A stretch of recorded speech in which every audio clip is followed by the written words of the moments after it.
Hey, it's Eric G. Around the House is sponsored by Baldwin Hardware. For 75 years, Baldwin Hardware has been known for its first-class quality and craftsmanship in door and cabinetry hardware. As an alumnus of the Baldwin Hardware Design Council, I can say I have seen the details and quality from design to the finished product. If you're looking for a new style and old-world craftsmanship, I can tell you there is only one Baldwin Hardware. Check out what would look great in your home at baldwinhardware.com.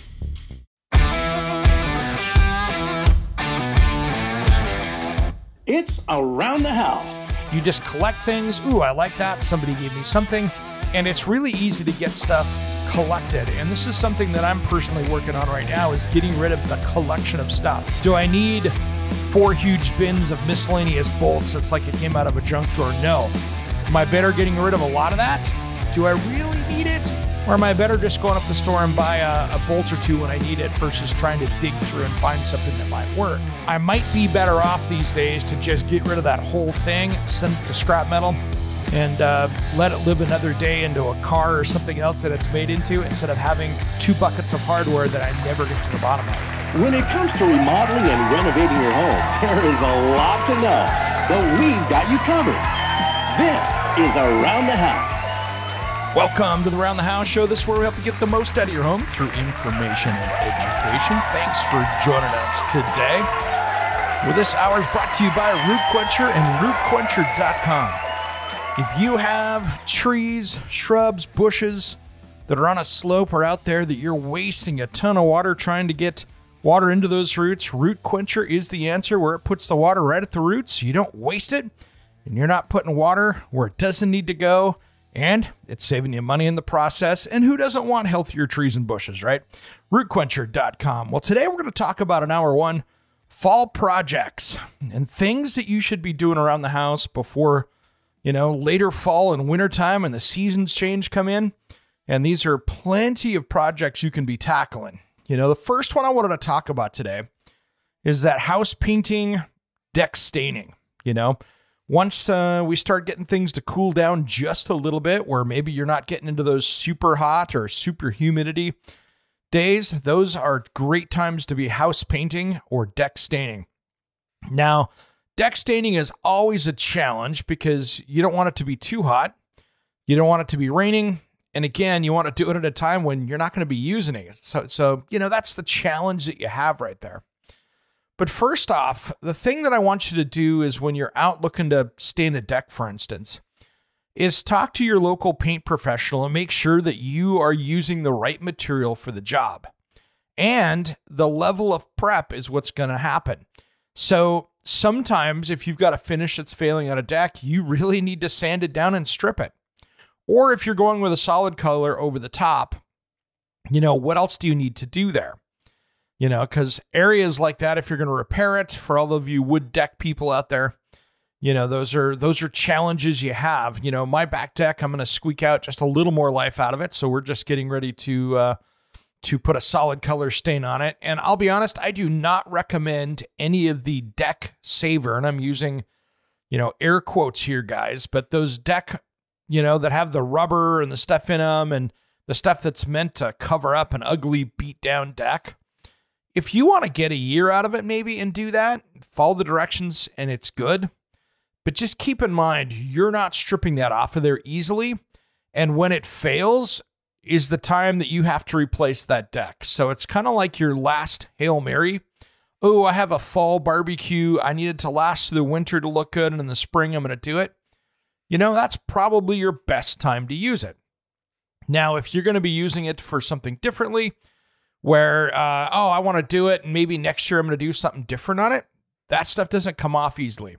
And when it fails, it comes off in chunks, and it takes wood with it. It's just not a beautiful thing. So be careful with those deck restoration products that are super thick with some texture to them.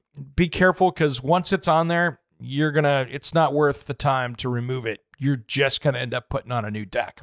Now, when it comes to house painting, this is an important one, because really you need to really pay attention to the prep and understand the products that you're using. Like many paints out there, I do not trust nor believe in the all-in-one paint and primer. Yeah, does it cover a little bit better? Yeah, probably. Do you still need to put a primer on something where you have adhesion issues or other problems like that? Absolutely. So do not skip a step thinking that you're buying a paint and primer all in one. If you need primer, please buy the primer. You will have a better paint job and you'll have something that works a lot better. So that's another key right there. And prep is the key. You know, that's the difference between an expensive paint job and a cheap paint job.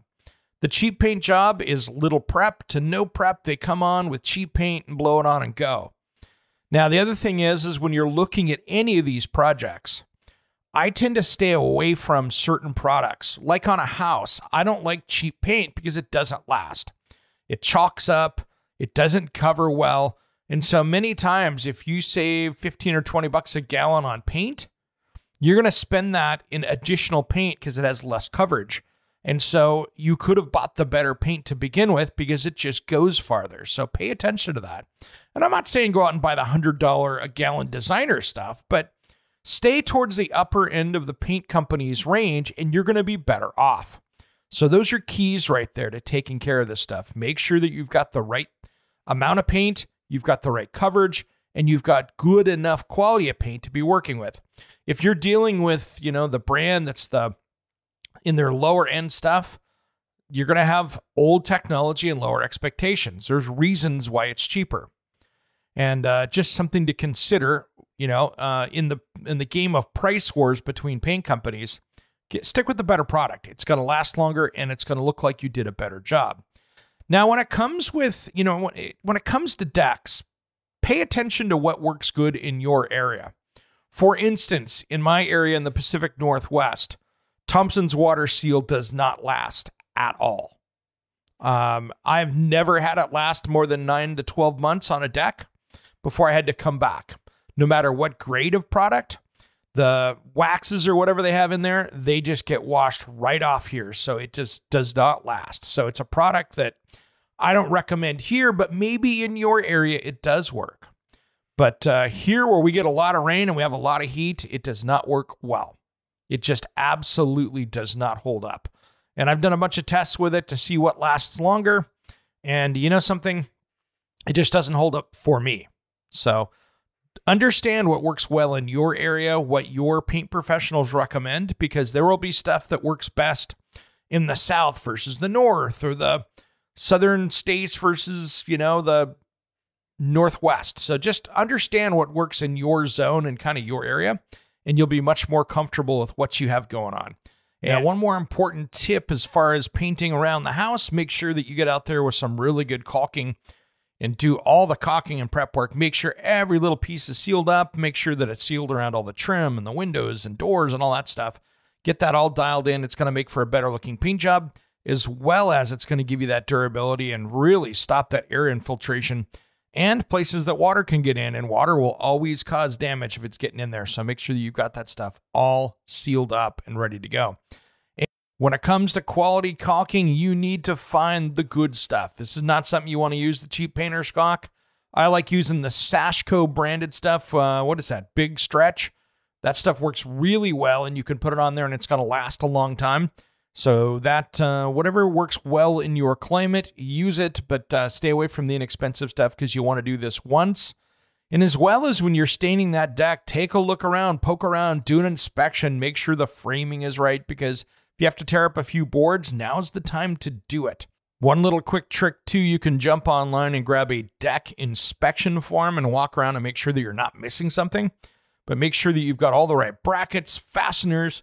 If things are nailed together, that is always my first thing that I go, uh-oh, what's going on here? Now, it's okay if you're using Simpson brackets and Simpson nails, but to me, one of the worst case scenarios is where that rim joist is got the deck plate nailed to it and there's no screws. So I want to see everything on that deck that is structural, using either structural nails or when it's fastened to the building, that you need to have some lag bolts there and have that built correctly. And there's even some other bolts that go through where you can attach it differently. So make sure that you're following building code in your area and that you've got that deck overbuilt on the structure while you're doing that stuff, because if you got to pull up stuff and replace it, now is the time to do it. Don't go anywhere. We got more fall projects just as soon as Around the House return.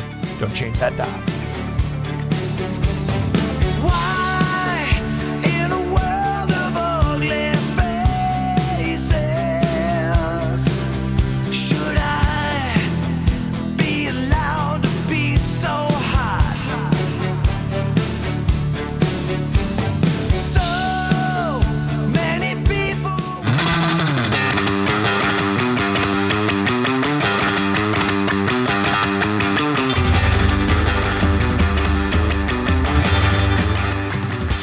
To the Around the House show. This is where we help you get the most out of your home through information and education. I've been talking about fall projects today, but first I wanted to get you lined up here on a couple things. First off, if you want to find out more about the show, head over to aroundthehouseonline.com. It has all the information about the radio show, the podcast, or even the television show. And if you're missing the television show, head over there to catch our videos. Last week we went out and hit Leatherman tools, and these are made in USA, handcrafted, and we show the entire process. It has been a hot video this last week, something to take a peek at and enjoy. Well, today we've been talking about fall projects, and another one that is just a good idea is to pop up on that roof or bring somebody in that is an expert to double check that roof to make sure it's going to hold up through the winter time. It doesn't matter if you're in Florida or in the South where hurricanes can come in, to up in the Northeast or West Coast where snow could be an issue. It's a great time to make sure that everything's dialed in for winter. And if it's sunny and warm and nice outside and you're kind of getting past the extra hot heat, it's not a bad time to get up and look around it. So if you're a homeowner and you're comfortable on your roof and it's a safe place to be, another tip that's great too is if you're going to go up on your roof and you're a DIYer, and I'm going to be doing this here shortly. It's something that I'm going to be working on is I'm going to be putting in a harness system up there where I can tie off every time I go up there. It's going to be a much safer situation for me because I've got some roof sections that are really easy. I've got some that are a little steeper, and boy, it'd be sure nice to be able to tie off on it and be a little safer. And it meets a lot of the OSHA codes out there as well. So I'm going to create some places where I can tie off and be a much smarter homeowner to be able to do that. So good time to get up there and take a look at that roof and get it dialed in, make sure that it's maintained. If it's got moss or something on it, or if you've got stuff in the gutters, good time to get it all cleaned out and ready to go. Now, here's one that is a big one that I wanted to talk more about. And you start looking at it, building a storage shed and getting rid of clutter. Now, clutter is something that unless you're moving every couple of years, for most people, it's a battle. You just collect things. Ooh, I like that. Somebody gave me something. And it's really easy to get stuff collected. And this is something that I'm personally working on right now is getting rid of the collection of stuff. Do I need 4 huge bins of miscellaneous bolts? It's like it came out of a junk drawer. No. Am I better getting rid of a lot of that? Do I really need it? Or am I better just going up the store and buy a bolt or two when I need it versus trying to dig through and find something that might work? I might be better off these days to just get rid of that whole thing, send it to scrap metal, and let it live another day into a car or something else that it's made into instead of having, 2 buckets of hardware that I never get to the bottom of. So getting rid of that clutter is big. And another one is getting rid of that storage unit. Oh my gosh. And we've talked about this in previous episodes, but just in a nutshell, taking what that storage unit is, and after a year or two, you probably have spent more on storage than the value. Is that stuff even worth that much? So that's another thing, getting rid of clutter, cleaning it up, leaves for a healthier environment because guess what? You don't have all that junk laying around that you have to dust, and getting rid of other stuff can be good. Donate it to your favorite charity if you don't like it or if you need some extra space, but do you really need to keep it is always the battle.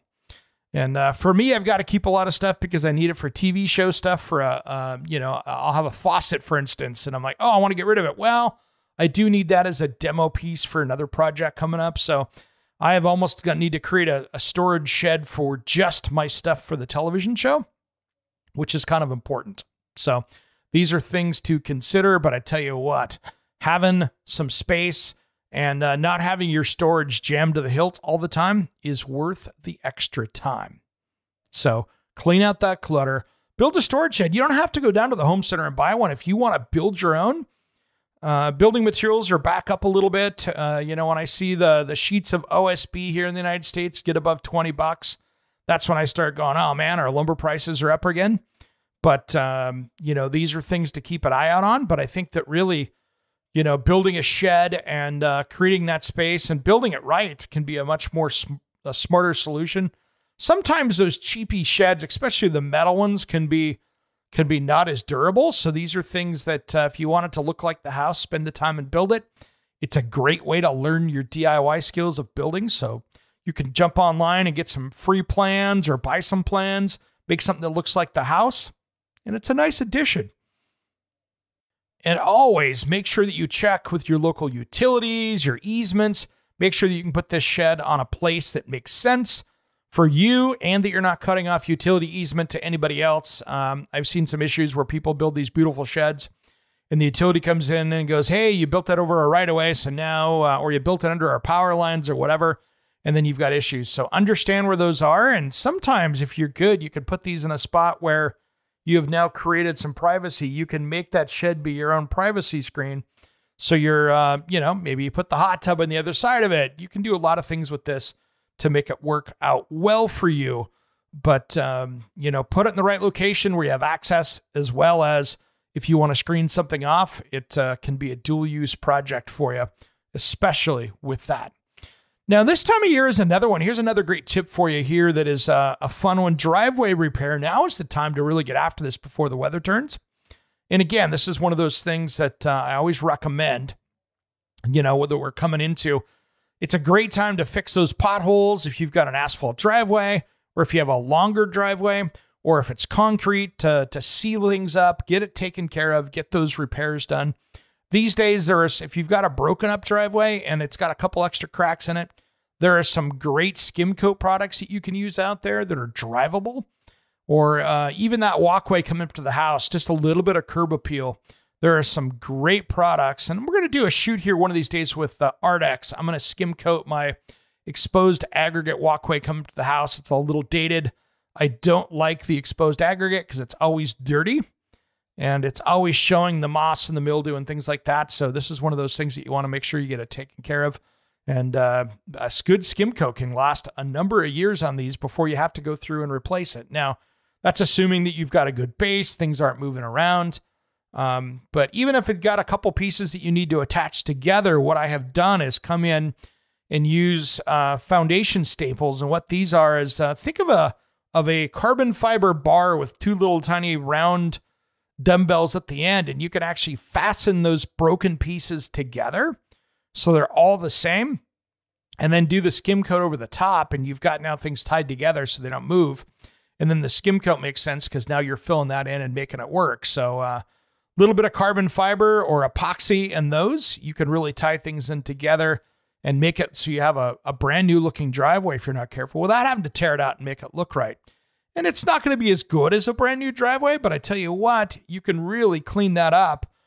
Now, the other thing is, if you're going to be actually working on it, you're trying to flip it, and you're trying to move on to your next house, this can be also a good thing that you can go through and get that skim coated and looking good. And the new homeowners, you won't have to feel bad if you do it right, because it'll get a number of years before they have to replace it.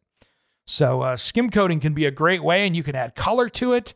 I've had people come in and seen them do stamping on top of it. There's a lot of different ways to do this to make it look absolutely beautiful. And we're in the weather where we can still do it because things aren't too crazy in most areas. Around the House will be right back after these important messages. Don't go anywhere.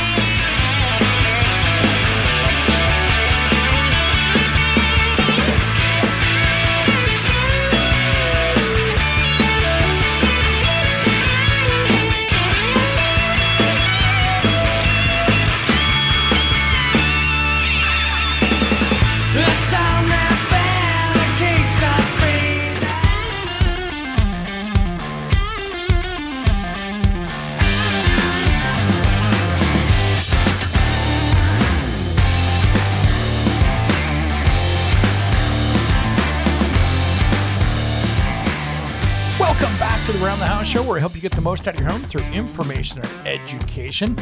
Well, today we've been talking about those fall projects that you should be tackling and kind of getting ready for fall. even though we're still in summer, but there's kids going back to school in some areas already. And it's really just depending on what's going on in your neighborhood. And speaking of that, we're going to talk about kind of those seasonal changes for where you're at here in a second. But I wanted to kind of go on a little rant here for a second because I just got off the phone with a buddy who's a contractor of mine.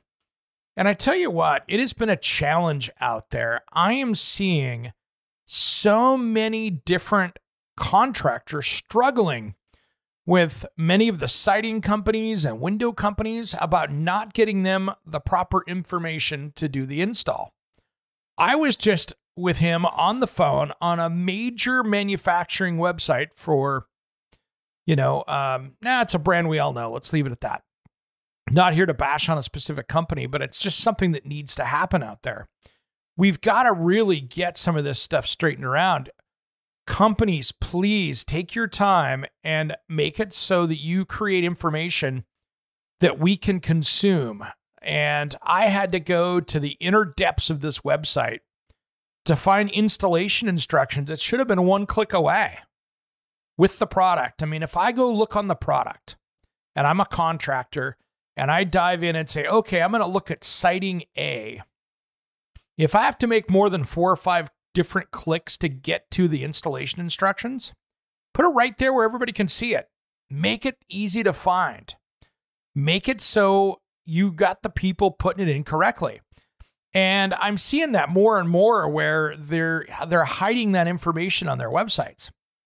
So any of you guys out there listening that are tuning into the show, please make your information easy to consume for us, because there's no excuse to make it 6 or 8 clicks deep on a website and getting lucky to find information. I should be able to find it right on the brochure page or whatever.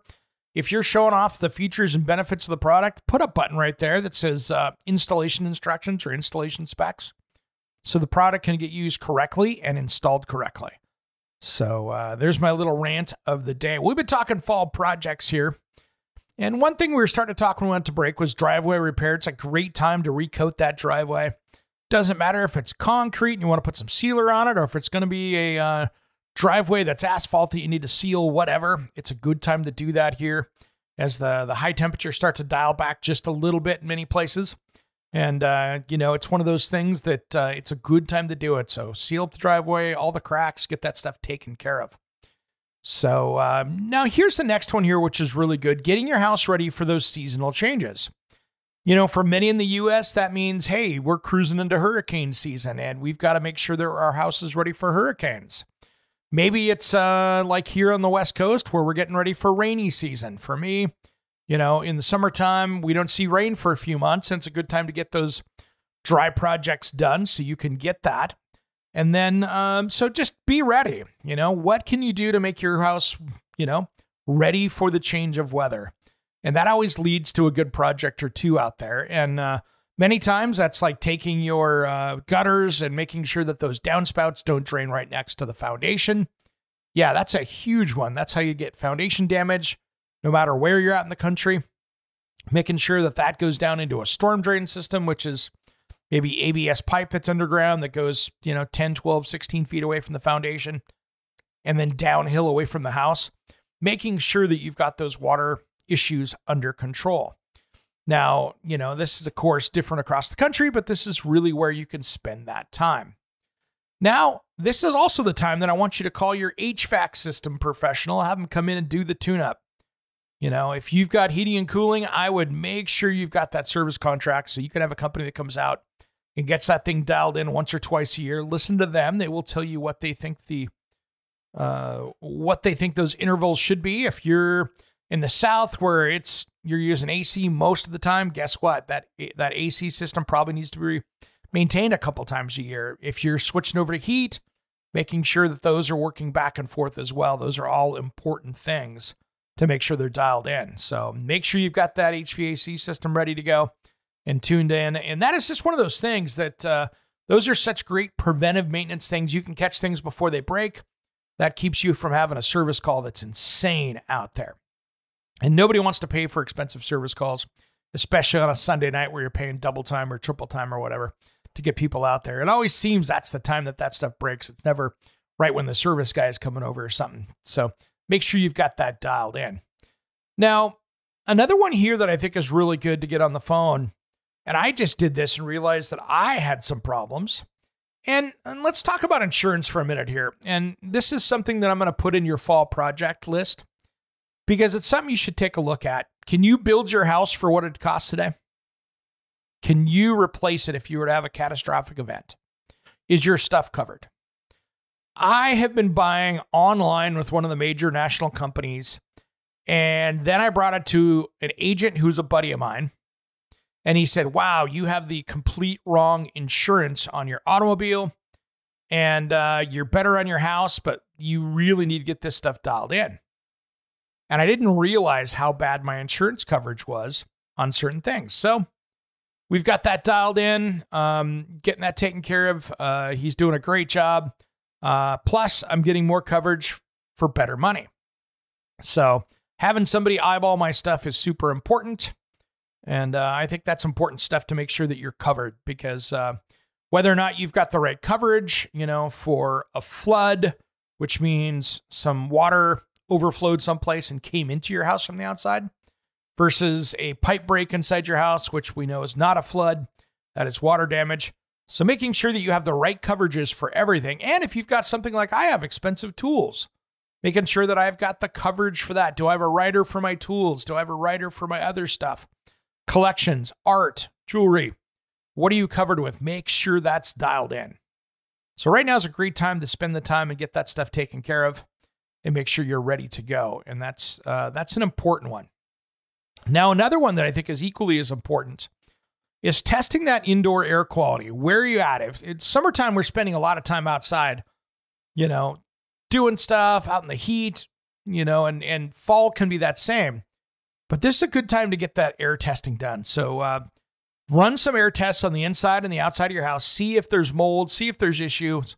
Now's a great time to do it. Now's a perfect time to make sure that your air quality inside is exactly what you want it to be. And it can be a lot of things. It could be, your particulate matter, which is like your PM 2.5. If you've got pets with dirt and dust, that can be an issue. Or it could be the different stuff. I was talking with my friend Caroline Blazowski, former co-host here of the show, and she was talking about, people out there. A common problem that we're seeing is in the prepper community that we're seeing issues where they're bringing all these things inside your house to store that would be used later, but they're off-gassing stuff, and it's leading to hazardous air quality inside your house because there's so much stored, produced things that are off-gassing. So be very careful with what's happening because all of a sudden you could have these numbers that are off the roof, and that's why you want to test it to make sure that everything's good. So air testing is king. Make sure you're good. And the cool thing is that if you get mold or like sewage gases or something that comes up, you can actually start to track it down. And so if you've got a high mold content inside, but it's not high outside, then maybe you've got a problem that you haven't located yet, and it's time to catch it or track it down. Many times I see mold in the walls from where a really poor window company came in years before and put in 2 or 3 windows in a house and didn't seal them up right. And now there's mold inside the wall cavity because there's been water going down in there and nobody had any difference. Nobody had any idea what was going on. So these are all things that you can do that to really test and make sure that you've got a safe environment for you and your family. So air testing inside and out. And actually you can get a hold of Caroline over there at My Healthy Home. She's got it as well over there for air testing. All right, when we come back, we got more fall projects just as soon as Around the House returns. Don't go anywhere.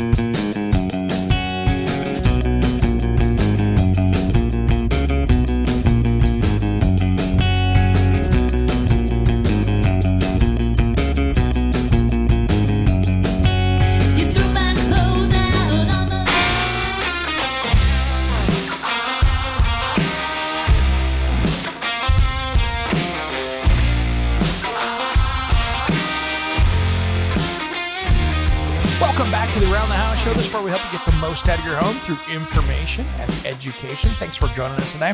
Hey, if you haven't caught the television show, that is Around the House Northwest, shown right here in the Portland, Oregon market.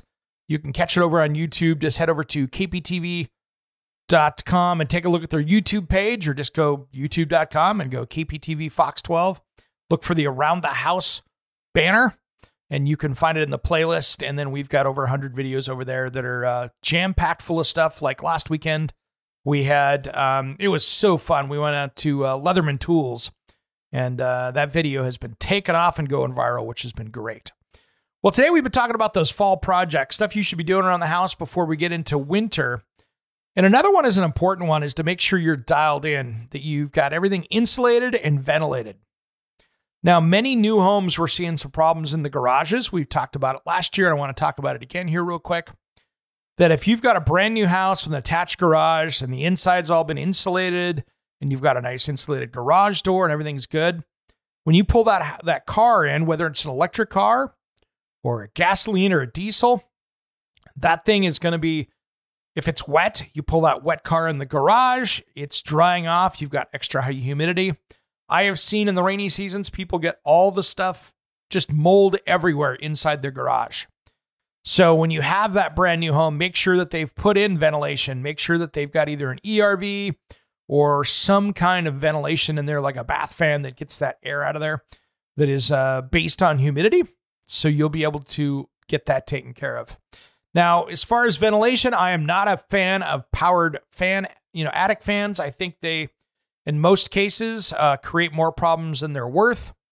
Because what happens is people go in and replace a roof vent, put one of those in, and then they end up sucking the cold, conditioned air out of the house because they didn't open up enough ventilation in the eaves for that, or soffit vents. And so all of a sudden they're pulling conditioned air out of the house, and it's costing them more money to run than it was before. So be very careful with what you're doing on ventilation, especially with powered attic ventilation, that you need to make sure that you are able to make up that CFM when you turn it on. If that's a 800 CFM fan, where is that 800 CFM fan pulling from? You don't want it to be the conditioned space, because that just means you're going to have to fight that all the time. So make sure that you've got, many times when I see people put in powered vent fans in their attic to cool it down, is I want to see them go through and basically create I don't want to see that air coming from the conditioned space up. So I want to have that basically hermetically sealed between the conditioned space and the attic space. So when you're pulling air, you're pulling it from the vents and not from the conditioned space, because like I said earlier, that's a bad recipe for mistakes. So really think about having good ventilation, where maybe you've got wide open soffits and wide open ridge, and you've got air moving through there, and swap it out. And that way you've got a cooler attic space, which can lead to, well, quite frankly, more cooler house and more energy efficient. So that's a good one to fight. If you can handle that, you're going to be much better off. Now, here is one that can be a pretty nasty task, and it's something that's on my to-do list for this next year, and that is cleaning out that crawl space or basement. Now, in many cases, 60 to 80% of your air is coming up through those because heat rises. So a lot of that temperature that you have in that air, or the air in your crawl space, ends up wafting up through the floor into your home. And that is why that you see in many times, if you walk into an old house and they've had cream carpet for a long time, you'll see the dirt where the cream carpet is darker around the walls. That's not because of the carpet cleaners missed it. Nope. That is because you have air coming around through the base of those walls, coming up around the carpet, and the carpet is turned into your filter medium, and that is all air coming up from that dirty crawl space or basement. So these are things that you should really take a look at. So what I want to see is, in a crawl space, I want to make sure that you've got proper ventilation, and that you've got 6 mil plastic down or greater that is seamed and taped, and everything is looking good down there. If you are going to be encapsulating that crawl space, then you need to seal it up, and then have a dehumidifier installed, and really have that hermetically sealed up where no moisture is coming through, and then you're just trying to get rid of the trapped moisture that's in there. So that needs to be all taped and sealed up, and no vents or things like that. So making sure that you get that taken care of can be really helpful in eliminating dust and allergens inside your home with a crawl space. It's a big deal. So make sure you get that dialed in, and you can keep that bad air down where it's supposed to be and not up around your house, making a mess out of your stuff. Now, if you've got a basement, awesome. Make sure that you've got that humidity under control down there, and you don't have any cracks, or you don't have any really places that water is starting to seep through. So really pay attention. If you've got cracks, mark them on the wall to make sure you see if they're moving or not, and make sure that you get those repaired sooner than later. You can't do it too soon. If you've got some cracks that need to be fixed, now is the time to do it and get that dialed in. It's not that hard to get it figured out. And that can be a DIY project. I have seen people that are handy do their own foundation repair projects like that when they get the right tools. Now, if you're, almost contractor level, absolutely you can do it. If not, you can hire a foundation professional to come out. But like we talked about in earlier episodes, before you hire that foundation expert, if you're going to do that, make sure that if you've got cracks and things like that, I'm going to say it again, even though I said it a few weeks ago, make sure you bring the structural engineer out first, write the report on what the plan should be. You will have to pay that person, but then hit up all the other foundation companies with, here's my engineering report. I need you to fix it. What is your best, most cost-effective way to fix it? And let them tell you what that is. And lean on the structural engineer to tell you what needs to happen. So that is the key right there. And these are great things. And again, like I've said earlier, don't be afraid of having to jack your house up, put another foundation under it. It's rare. Rarely do you have to do that unless you're moving the house. Generally speaking, you can do any of those foundation repairs without having to jack the house up and while you're still living in it. Now, you can't live in the house when they're jacking it up. You're almost better to dig down. If you need to add some square footage or some height to that ceiling, you can dig down and do it that way. And again, that's just something that you talk to your structural engineer, get things dialed in, have the plan, and then get a quote for people to implement that plan for you. So many times, even on some horribly failed foundations, we just poured a new interior foundation, and that was something that solved it. And there's so many new admixes out there for concrete where you can add stuff in that makes it waterproof and things like that, so you don't get that humidity coming through it. It's almost like a closed cell concrete where stuff won't go through it. So there's a lot of different things you can do out there. And even though we've had to do some interior foundations on projects before, and even though you lost maybe a foot or so on the inside space, it's totally worth it because you didn't have to jack the house up and you could live in it during the time. And that's a pretty good solution for that. So as with any repair, make sure you get on it sooner than later. If you ignore foundation issues, you're going to have to pay more later for them to get that fixed. So that's a good one right there. And now's the time too, if you're going to be doing any minor kitchen remodels and stuff, since we are in barbecue season, it makes a lot of sense to be able to do the kitchen stuff right now because you've got a few months left in many cases, a barbecue season out there. So if you're trying to get your kitchen done before Thanksgiving, if you don't have cabinets on order right now, I'd be concerned. And make sure that you're knowing how stuff is getting to you as well on any of these projects. With Yellow Freight going into bankruptcy, that is going to rock the shipping world on the LTL or the less than load, one of the trucking companies like that. So we're going to see some shortages for a while. Anytime that you take one of the major trucking companies and eliminate them from the marketplace here in the United States, we know that that's going to be an issue. So make sure you plan for that. Don't start that remodel project until all the pieces are in hand. I think that we're going to start seeing some of these things shipping across country. I think we're going to be in a hurting spot here for a little bit until these other companies can get those trucks bought, until they can get those other Yellow Freight employees hired and brought on. Because there was a lot of yellow trucks that were showing up at home centers and other things like that. And now they're having to use other companies that were already busy. And so anytime we lose one of the big three of the shipping companies, it's going to be a problem for us. So expect for the next 4 to 6 months some shipping issues. It's just like I saw that big fire down this last week in Sherwin-Williams at one of their factories. And they had some explosions and stuff. You're going to see probably, since it was flammable, again, I'm making a guess here, but I'm going to guess some Sherwin-Williams problems are going to happen. Probably more on their commercial side because their commercial side has more flammable materials than what the residential, latex paint does. So, but again, these are things that you should plan for. Make sure you have all those building materials on site before you start the project, so that way you can start it and finish it and not be waiting on parts. All right, everybody. Well, thanks for tuning in to Around the House, hour number 1. Hour number 2, if you're a dog owner, this one is for you. We're going to talk about dogs and some new technology just as soon as Around the House returns. Don't go anywhere.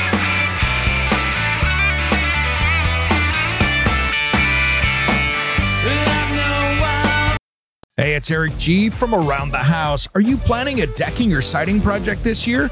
If you are, you've got to check out my friends at Millboard. Millboard is a completely different kind of composite decking and cladding that enhances outdoor spaces with enduring distinction. Hand-molded from the finest oak, it realistically mimics the natural grain and color of premium hardwood. If you're looking for something that doesn't look like plastic and instead real wood, check out Millboard.com. Make sure and check out that interview we did just a few weeks back. That's Millboard.com.